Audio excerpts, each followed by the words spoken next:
उन पर अपना मत दिया। बौद्धों का कहना है कि समाज में असमानता तो विद्यमान है, परंतु उस असमानताओं को शाश्वत नहीं माना जा सकता। ठीक है ना। धर्मशास्त्र एवं पुरुष सूक्त के अनुसार ब्राह्मणों ने 4 वर्णों में बांटा समाज को 4 वर्णों में बांट दिया था। जैसे वे उसको क्या मानते थे? दैवी मानते थे, मतलब ईश्वर की ये व्यवस्था है, पहले से ही माना जाता था।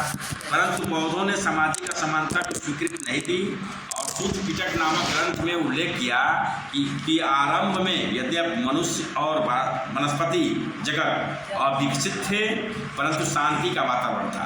मनुष्य प्रकृति से उतना ही प्राप्त करता था जितनी उसको आवश्यकता होती थी।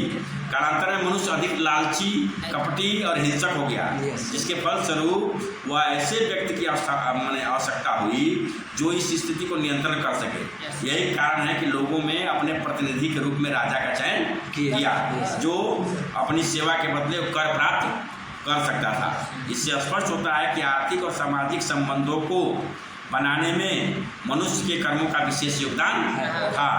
इसका यह अर्थ है कि यदि मनुष्य स्वयं एक प्रणाली को बना सकता है जिसमें कोई परिवर्तन भी ला सकता है, जैसे कहा है अब हम लोग परिवर्तन लाए हैं पढ़ने का, इसके चाहे फिर परिवर्तन कर सकते हैं, है ना।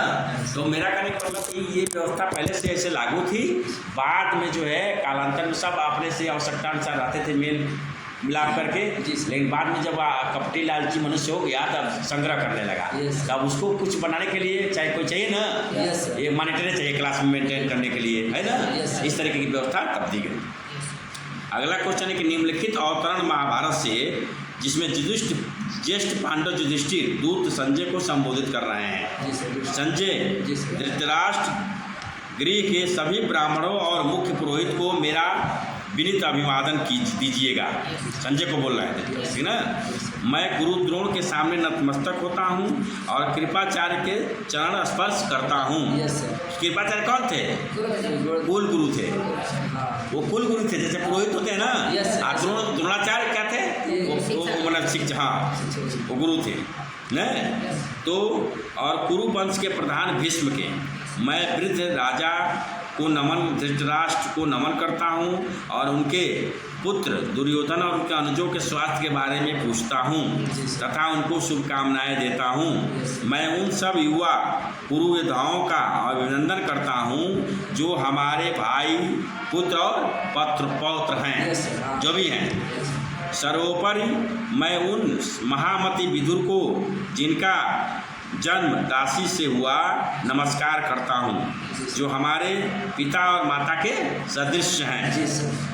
मैं उन सभी वृद्ध स्त्रियों को प्रणाम करता हूँ जो हमारी माताओं के रूप में मानी जाती हैं। जो हमारी पत्नियां हैं उनसे यह कहिएगा कि मैं आशा करता हूँ कि वे सुरक्षित हैं और मेरी ओर से कुल वधुओं का जो उत्तम परिवारों में जन्मी हैं और बच्चों की माताएं हैं अभिनंदन कीजिएगा और हमारी पुत्रियों का आलिंगन कीजिएगा।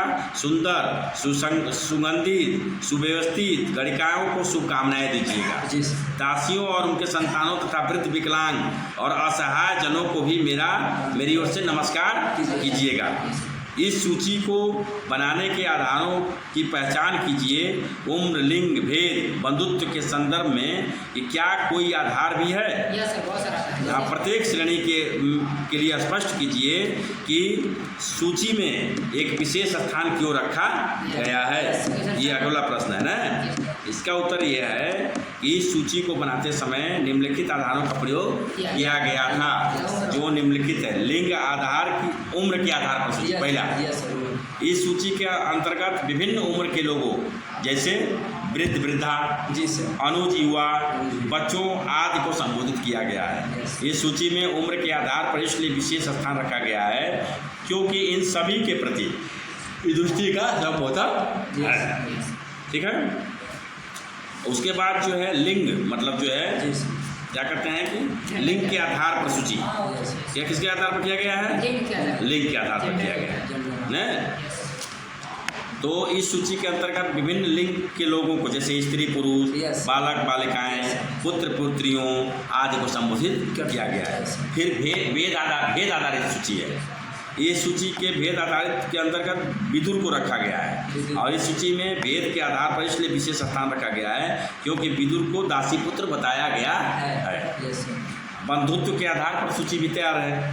इस सूची के में बंधुत्व के आधार पर अनुज, माता, कुल वधुओं, पुत्रियों आदि को संबोधित किया गया है, और इस सूची में बंधुत्व के आधार पर इसलिए विशेष ध्यान रखा गया है क्योंकि युधिष्ठिर ने इन सभी की कुशलताओं की चिंता प्रकट की है। ठीक है ना। और अन्य आधार में श्रेष्ठता था, वीरता था, बौद्धिकता था, विकलांगता था, असहायता था, कुल लोगों को शामिल किया गया है। तो कुल इस समय 5 लोग आए, और लोग क्या कर रहे हैं? ये दिक्कत है। बड़े बच्चे जब इस तरीके से करेंगे दूसरों को क्या कोई कहेगा? हाँ, कितना कोई समझाएगा तुम्हें? अब आज के दिन मैंने कुछ ऐसा है कि अब क्या करें। चलो, अब उसके बाद जो है, अब ये क्या है कि एक लघु निबंध स्थापित टाइप का प्रश्न है न। इसमें जो है पहला प्रश्न ये है कि क्या यह संभव है कि महाभारत एक ही रचयिता था? चर्चा कीजिए। इसको चर्चा करना है। हाँ। तो महाभारत के रचनाकाल और इसके काल के निर्धारण के विषय में भारतीय इतिहासकार एकमत नहीं है। विभिन्न इतिहासकारों ने भिन्न भिन्न विचार व्यक्त किए हैं। ठीक है ना। चूँकि इस महाकाव्य की रचना में लगभग 1000 वर्षों का समय लगा, अतः इतने लंबे वर्षों में इस महाकाव्य में अलग अलग विद्वान विभिन्न कालों में महाभारत की मूल कथा के साथ घटित घटनाओं को जोड़ते चले गए, जिससे प्रारंभ में इस ग्रंथ में निहित 10,000 श्लोक पढ़ करके 1 लाख हो गए। कितना हो गए? 10,000 से 1 लाख हो गए। संभवतः मूल कथा के रचयिता भाट सारथी सूत थे, जो क्षत्रिय योद्धाओं के युद्ध क्षेत्र में जाते थे और उनके विजय और उपलब्धियों के बारे में कविताएं लिखा करते थे। ये रचनाएं मौखिक रूप से एक पीढ़ी से दूसरी पीढ़ी तक चलती रहती थी। लगभग 5वीं शताब्दी ईसा पूर्व में ब्राह्मणों ने इस कथा परंपरा का एक अधिकार स्थापित करके लिखना आरंभ कर दिया था। इसी काल में कुरु तथा पंचाल का राजतंत्र के रूप में मूल रूप से उदय हुआ था, जिन्होंने महाभारत में वर्णित कहानियों और घटनाओं के क्रम में मतलब जो संकलित कर महाकाव्य अथवा ग्रंथ का रूप दिया।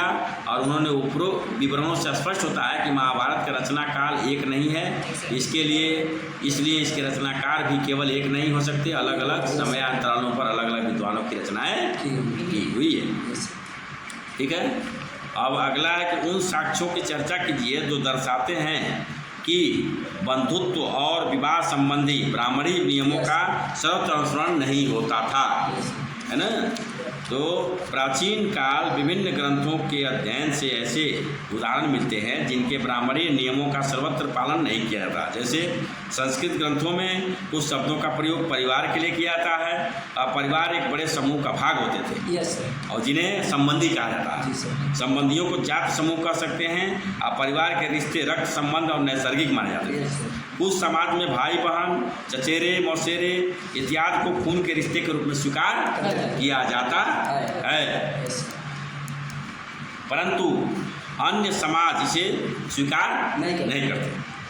पितृवंशिकता के अनुसार पिता के मृत्यु के पश्चात पुत्र और समस्त उसके समस्त संसाधनों का मालिक हो जाता था, उत्तराधिकारी हो जाता था।